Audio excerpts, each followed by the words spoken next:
Pokari. Sedang bingung dan resah mau apa? Yuk kita dengerin Pokari. The show will begin in 3, 2, 1.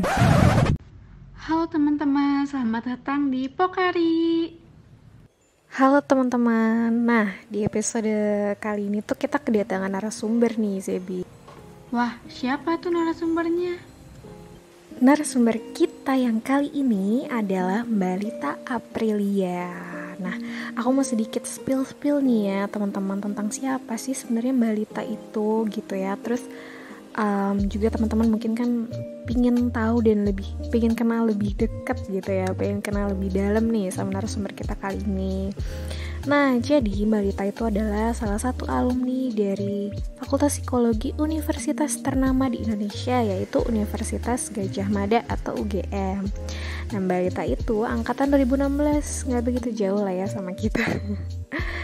Ya, umumnya beda tipis lah, 2016-2019 ya. Nah, Mbak Lita ini juga berprestasi banget loh teman-teman pas masih kuliah gitu ya, karena bisa cum laude dengan IPK 3,60 gitu. Keren banget kan teman-teman ya.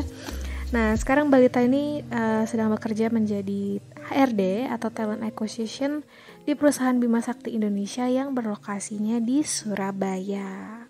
Wah, keren banget. Nah, karena topik kita kali ini adalah membahas tentang HRD, maka aku bakal nanya-nanya nih sama Mbak Lita tentang HRD gitu ya. Karena sekarang tuh mungkin banyak banget nih teman-teman yang lagi mempersiapkan akan menuju dunia kerja atau mungkin fresh graduate yang kayak pingin tahu nih dari sudut pandang atau sisi HRD itu seperti apa sih gitu, dan apa aja sih yang sebenarnya yang perlu kita persiapkan sebagai seorang fresh graduate atau yang sedang mempersiapkan kerja untuk tampil sebaik mungkin di depan HRD gitu ya. Jadi apa aja sih yang perlu kita persiapkan gitu ya. Nah, nanti kita bakalan bahas-bahas sama Mbak Lita tentang ini semua. Jadi teman-teman tentunya harus dengerin ini sampai akhir karena ini bakalan isinya daging semua gitu ya. Daging alias informatif semua gitu ya teman-teman ya. Oke, langsung aja nih Zebin nih. Pertanyaan pertama apa nih Zebin?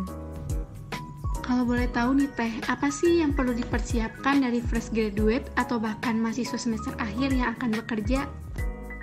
Oke, kalau ditanya tentang apa yang perlu dipersiapkan fresh graduate atau mahasiswa tingkat akhir yang akan mencari pekerjaan ya, maka bicara tentang pekerjaan ini kan berarti apa yang bakal teman-teman lakuin ke depannya, apa yang bakal teman-teman kerjakan, teman-teman bakal jadi apa ke depannya gitu kan ya. Oke, jadi kita bicara tentang target atau tujuan, maka menurut aku yang paling penting adalah setting goals gitu. Teman-teman semuanya harus setting goals.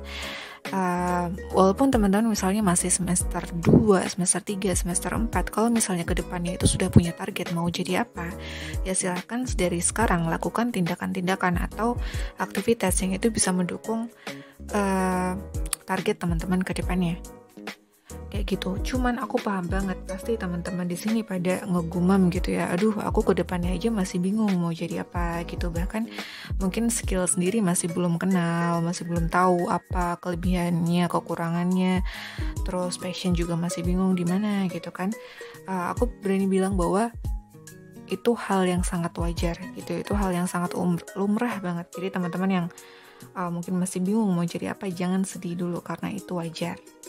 Nah, tapi nggak bisa setting goals itu nggak apa-apa. Cuman yang pengen aku pesanin sama teman-teman semuanya, jangan pernah takut untuk explore hal yang baru gitu. Atau jangan cuma lakukan hal-hal yang teman-teman pikir ya itu passion teman-teman. Karena kalau misalnya teman-teman terus ngejar passion teman-teman, ya berarti teman-teman siap-siap untuk hanya berada di zona nyaman sih menurut aku gitu. Jadi ya mumpung sekarang masih kuliah juga, silahkan coba-coba hal-hal yang teman-teman itu yang menurut teman-teman itu baru untuk kalian. Karena dengan begitu teman-teman bakal lebih mengenal diri kalian kayak gitu. Jadi menurut aku sih explore new things sih gitu, itu yang paling penting. Nah, kalaupun nih teman-teman misalnya ngerasa bahwa wah kalau kayak gitu aku takut nih kegiatan akademisi aku jelek, buruk, terus atau nggak bisa organize antara satu organisasi dengan yang lainnya gitu ya, itu nggak apa-apa. Misalkan cuma mau ambil satu aktivitas atau dua aktivitas, it's okay. Cuman pesan aku sih be mindful about it gitu. Jadi ketika nanti teman-teman ketemu sama HR atau recruiter dan melakukan proses interview, teman-teman bisa menjelaskan apa yang teman-teman kontribusikan, apa yang teman-teman lakukan di sana gitu kepada pihak HR gitu. Jadi jangan sampai kalau misalnya teman-teman ikut organisasi cuma karena pengen ikutan karena temennya aja ya gitu. Kalaupun emang ikut-ikutan aja, tolong benar-benar mindful, benar-benar tahu apa yang dilakukan di sana, benar-benar kontributif gitu ya. Oke, itu sih. Dan yang paling penting yang terakhir menurut aku, setelah teman-teman udah punya pengalaman yang oke, sudah mindful tentang itu dan paham apa yang teman-teman lakuin selama masa kuliah, yang paling penting adalah bagaimana caranya menceritakan itu ke pihak rekruter ya ketika proses interview. Maka dibutuhkan skill komunikasi gitu. Jadi selagi mungkin ningkatin skill atau ningkatin menambah pengalamannya, mungkin juga bisa sambil ningkatin kemampuan komunikasi. Mungkin sering-sering ngaca gitu ya, sering-sering berkaca di kaca kamar sambil ya refleksi diri, evaluasi diri tentang bagaimana skill komunikasi kamu ya. Itu salah satu tips juga sih, biar nanti rekruter juga ngerti banget ya apa yang kamu lakuin selama masa kuliah gitu sih. Oke, selanjutnya aku mau nanya nih Mbak, sebenarnya masuk organisasi itu seberapa pentingnya sih gitu ya? Terus kalau misal ada orang yang dia tuh gak punya pengalaman sama sekali tentang organisasi atau kepanitiaan, atau ya pokoknya istilahnya kayak kupu-kupu deh gitu ya waktu masa kuliahnya. Nah, di pandangan HRD tuh gimana sih tentang orang yang ngelamar kalau kayak gini? Pengalaman organisasi itu penting banget karena dari kita HR atau recruiter, kalau bukan dari pengalaman organisasi ataupun juga ya komunitas, pengalaman magang, apa yang kita bisa lihat lagi, apa yang kita bisa kulik lagi dari seorang fresh graduate ataupun mahasiswa tingkat akhir, ya kan? Jadi saran aku ikutlah pengalaman organisasi. Mungkin nggak usah banyak-banyak ya, harus tetap kontrol diri, harus tetap tahu kemampuan diri, seberapa kemampuan kalian dalam task management, dalam mengatur aktivitas kalian gitu. Jangan sampai kegiatan akademis juga terbengkalai gitu. Ini salah satu miss ya dari para mahasiswa ketika kalian sudah memutuskan untuk join ke suatu komunitas ataupun organisasi. Pastikan kalian bisa manage task kalian, bisa manage waktu kalian. Dan juga paling penting, balik lagi ke jawaban aku yang sebelumnya ya, jangan sampai kalian ikut-ikutan aja atau setengah hati ikutinnya, karena itu buang-buang waktu ya kan, because waktu itu kan berharga banget gitu. Jadi kalau ditanya organisasi itu penting atau enggak, itu penting ya, karena dari pengalaman organisasi itu banyak hal yang bisa dilihat oleh HR atau recruiter. Selain kalau teman-teman tahu, pastikan kemampuan untuk bersosialisasi ataupun berinteraksi dengan orang lain ya, itu pasti kita bisa kulik dari sana. Atau teman-teman juga bisa improve diri kalian dari sana. Cuman selain itu juga ada apa? Ada task management, time management, kemampuan untuk deliver task dengan orang lain, kemampuan untuk berdiskusi, menyatakan pendapat, kemudian menyelesaikan task dengan baik dan lain sebagainya yang para pihak HR atau recruiter bisa lihat dari sana gitu. Jadi selain mengikuti organisasi, yang penting adalah berkontribusi secara nyata di organisasi yang kalian ikuti, itu juga penting gitu. Nah, adapun beberapa case di mana organisasi itu sudah para HR atau recruiter itu abaikan, dalam arti kita bakal tetap interview seorang kandidat yang mungkin dia nggak punya pengalaman organisasi sama sekali. Itu biasanya mereka yang punya skill khusus yang kita butuhin. Misalnya nih, mereka bisa bahasa Mandarin, mereka bisa bahasa Inggris gitu, atau yang mereka punya skill khusus yang emang kita butuhkan di sana, dan mungkin nggak terlalu dibutuhkan sih kemampuan interpersonal atau kemampuan sosialnya kayak gitu. Cuman kan ya seperti itu kecil ya teman-teman, dan alangkah lebih baiknya memang teman-teman meningkatkan skill untuk kepentingan diri teman-teman nanti, karena yang namanya bekerja itu kan nggak mungkin benar-benar sendiri, pasti ada butuh kerjasama dengan orang lain gitu. Nah, dilatihnya di mana? Di kemampuan untuk berorganisasi gitu. Lalu kira-kira apa nih Teh yang pertama kali HRD lihat selain CV dari kandidat yang akan ngelamar kerja? Oke, apa yang dilihat oleh rekruter selain CV? Ini pertanyaannya agak sedikit bingungin, cuman mungkin kalau yang dimaksud di pertanyaan ini berarti selain CV adalah tidak termasuk foto pengalaman gitu ya.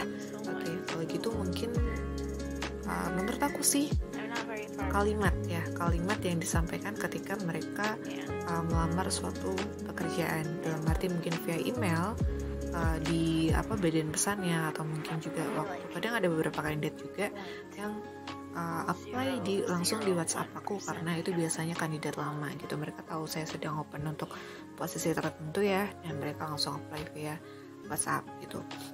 Nah, kadang ada beberapa kandidat mungkin ya yang menggunakan bahasa yang mungkin kurang sesuai ya, dari kosakata, dari pemilihan kata, kemudian juga kalau via email apalagi kadang mereka untuk subjeknya nggak sesuai atau bahkan kosong gitu ya, yang mana itu buat HR 2 kali kerja gitu. Misalnya mereka hanya mengirim CV ya, apalagi ya kita nggak tahu mereka lamar posisi apa, bahkan kan kandidat itu satu kali posisi bisa banyak banget ya kandidatnya gitu. Jadi sebenarnya selain dari aspek kesopanan dalam menyampaikan suatu pesan, selain itu adalah memudahkan diri kalian sendiri gitu untuk deliver pesan nih ke HR bahwa kalian ini siapa, kemudian ingin melamar ke posisi apa gitu. Dan dari isi pesan itu pun kan sudah biasanya ada semacam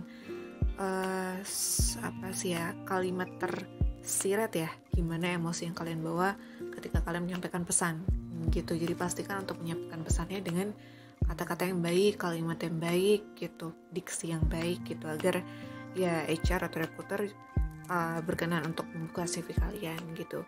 Intinya menang-menangin kesempatan aja teman-teman, agar CV kalian cepat-cepat dilirik sama HR gitu ya. Terus juga ya Mbak, pertanyaan selanjutnya gitu ya, ini cukup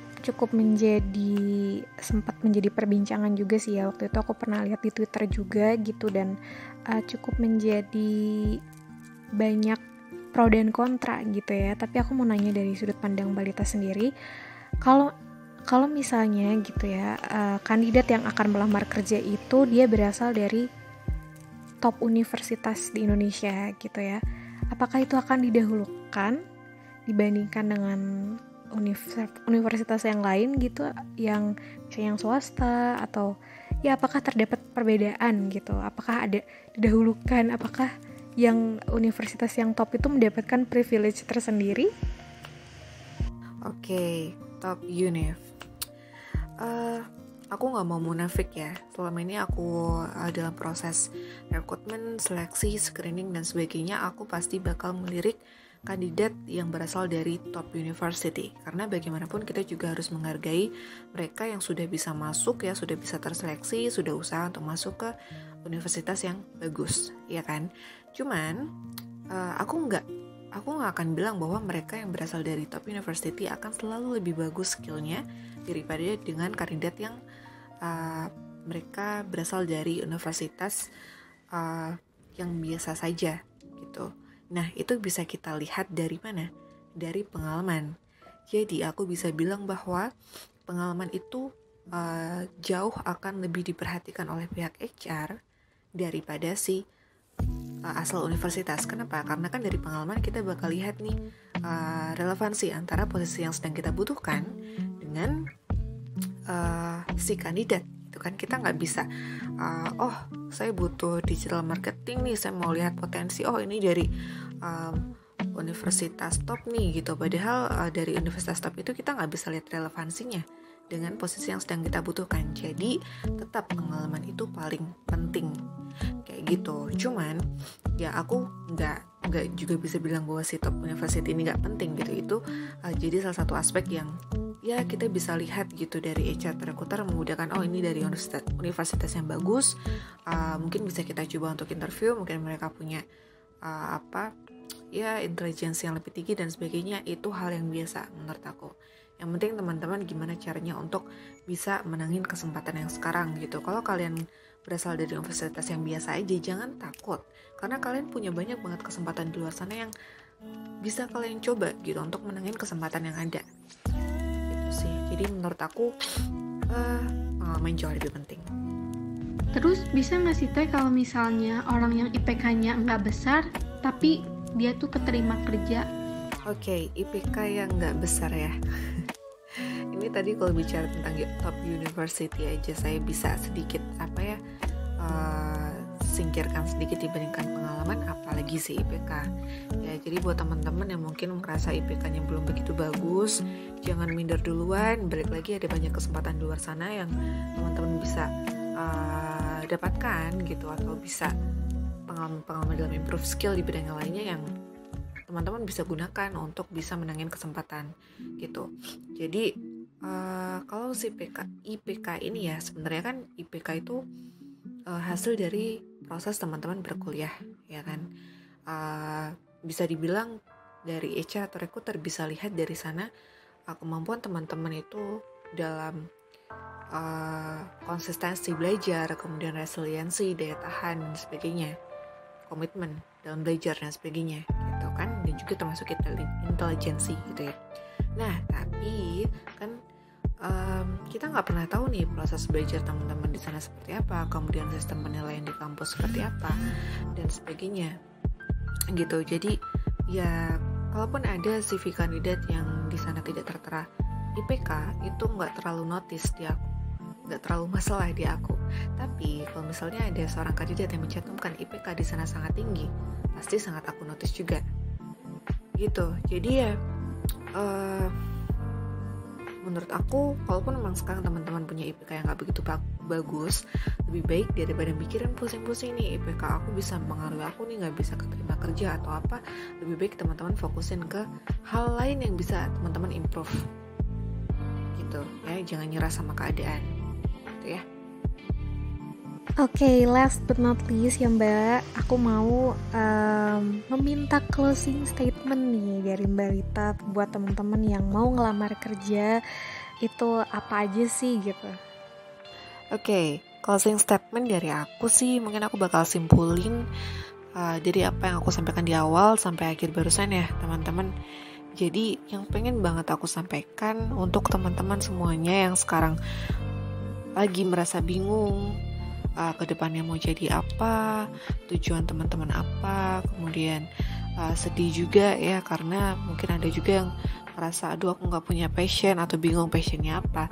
Itu hal yang wajar dan itu adalah normal gitu, untuk merasa takut, untuk merasa bingung, untuk merasa sedih. Cuman pertanyaannya adalah apa yang teman-teman lakuin sekarang untuk bunuh rasa takut, rasa bingung, rasa sedih itu gitu. Jadi jangan berhenti di situ aja, jangan nyerah duluan, explore new things gitu, bahkan explore hal-hal yang benar-benar baru untuk teman-teman. Jangan takut, karena dengan explore hal yang baru, teman-teman bisa ngerti nih sisi baru atau sisi lain dalam diri teman-teman yang teman-teman nggak tahu gitu. Kayak ternyata aku bisa ngelakuin ini ya, ternyata aku nggak terlalu interest di sini ya gitu. Karena kalau cuma ngira-ngira aja ya teman-teman bakal cuma di situ-situ aja gitu.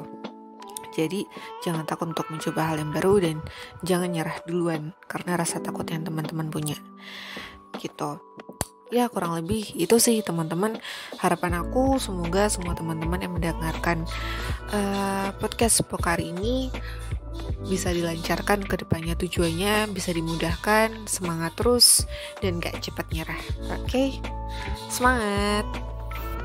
Oke, nah teman-teman, tadi kita udah denger ya banyak banget informasi yang udah diberikan sama Mbak Lita. Kita udah ngobrol-ngobrol, kita udah santai-santai ya berbincang-bincang sama Mbak Lita. Aku harap podcast episode kali ini tuh bisa sangat-sangat bermanfaat buat teman-teman gitu ya, karena Pokari itu selalu berusaha supaya informasi yang diberikannya itu bisa bermanfaat gitu untuk yang lagi ngedengerinnya gitu. Terutama kali ini kita bahas sama HRD-nya langsung gitu ya. Nah teman-teman, terima kasih banyak udah ngedengerin. Terima kasih untuk Mbak Lita yang udah mau jadi narasumber kita pada episode kali ini.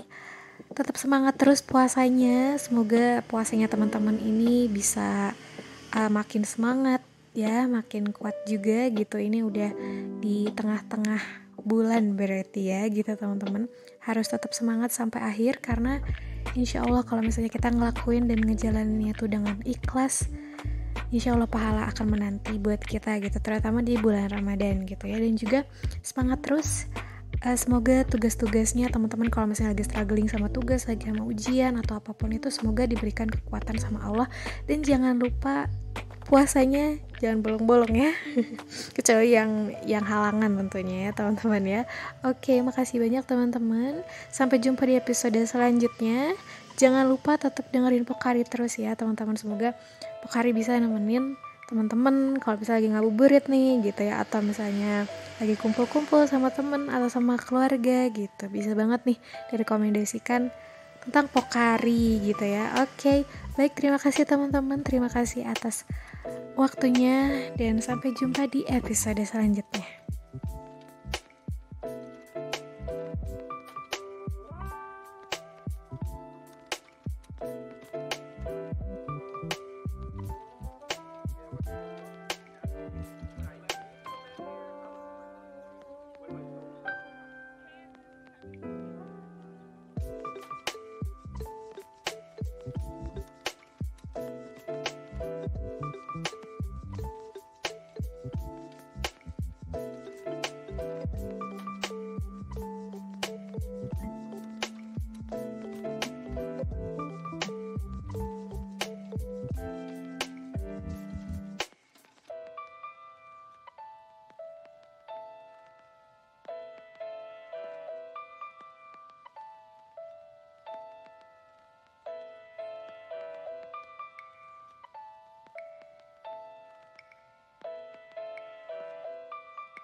Terima kasih kepada teman-teman yang udah nyempetin waktunya untuk ngedengerin podcast Psikologi Unisba ini.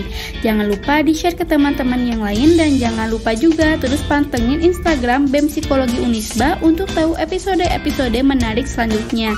See you soon!